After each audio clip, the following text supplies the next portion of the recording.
ಆಗಿದೆ ಅಂತ. ಇಲ್ಲ ಇಲ್ಲ, ಗಂಟು ಇದ್ದೇ ಇರುತ್ತೆ. ಯಾಕಂದ್ರೆ ಆಕಾಂಕ್ಷೆಗಳು ಜಾಸ್ತಿ ಅಲ್ವಾ, ಸಹಜವಾಗಿ ಕಗ್ಗಂಟು ಇರುತ್ತೆ. ಅದಕ್ಕೆಲ್ಲದಕ್ಕೂ ಪರಿಹಾರ ಇದೆಯಲ್ಲ. ನಾಳೆ ಹೋಗ್ತಾ ಇದ್ದಾರೆ ಅನ್ಸುತ್ತೆ ಸಿಎಂ, 25ಕ್ಕೆ ಆಗ್ಬೋದು. ಬಗ್ಗೆ ಮಾತಾಡೋದೇ ಇಲ್ಲ.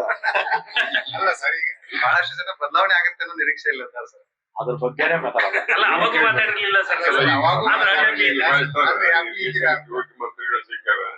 ಉತ್ತರ ಕರ್ನಾಟಕದವ್ರು ಹ್ಯಾಪಿ ಅದಾರ. ಎಸ್.ಆರ್. ಪಾಟೀಲ್ ಸರ್ ಈ ಸಲ MLC ಟಿಕೆಟ್ ಕೊಡ್ತೀರಾ?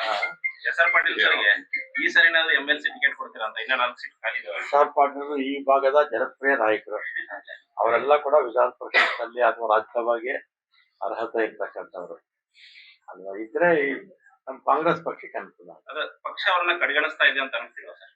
ಈಗ ಕೆಲವು ಸಂದರ್ಭದಲ್ಲಿ ಏನೋ ಆಗಿರುತ್ತೆ ಅಲ್ವಾ. ರಾಜ್ಯಸಭೆಗೆ ಹೋಗುವಷ್ಟು ಅರ್ಹತೆ ಅವರಿಗೆ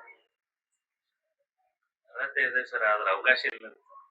ಅವಕಾಶ ಆಗ್ಬೇಕು. ನಮ್ಮ ಪಕ್ಷದ ಮುಖಂಡರು ತೀರ್ಮಾನ ತಗೋಬೇಕು ಸರ್. ಈಗ ತಾವು ಜಲಸಂಪನ್ಮೂಲ ಜಂತರ್ ಮಂತರ್ನಲ್ಲಿ ಇವತ್ತು ಲಕ್ಷಾಂತರ ಜನ ವಿದ್ಯಾರ್ಥಿಗಳು ಬಂದಿದ್ರು. ಆಮೇಲೆ ಬಿಜೆಪಿ ಸರ್ಕಾರಕ್ಕೆ ಕಣ್ಣು ಇಲ್ಲ, ಕಿವಿನೂ ಇಲ್ಲ, ಎಲ್ಲ ಅಂಗಾಂಗಗಳು ವೈಫಲ್ಯ ಆಗಿದೆ ಕೇಂದ್ರ ಸರ್ಕಾರಕ್ಕೆ. ಯಾಕೆ ನಾನು ಈ ಮಾತು ಹೇಳ್ತೀನಿ ಅಂದ್ರೆ, ಹಿಂದೆ ರೈತರು ಜ್ಞಾಪಕ ಇದೆ ನಿಮ್ಗೆ, ಚಳವಳಿ ಮಾಡಿದ್ರು. 1 ವರ್ಷಗಳ ಕಾಲ, 1 ವರ್ಷಕ್ಕಿಂತ ಹೆಚ್ಚು ಮಾಡಿದ್ರು. ಸುಮಾರು 700 ಜನ ರೈತರು ಅಲ್ಲೇ ತಿರೋದ್ರು.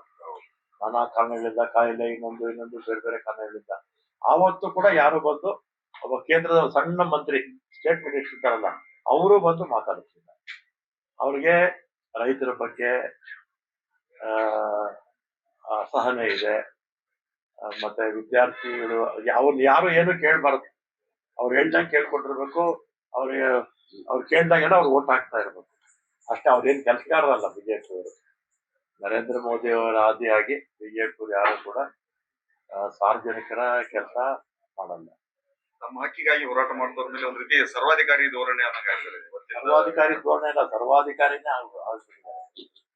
ಸರ್ವಾಧಿಕಾರಿನೇ ಆಗ್ಬಿಟ್ಟಿದೆ.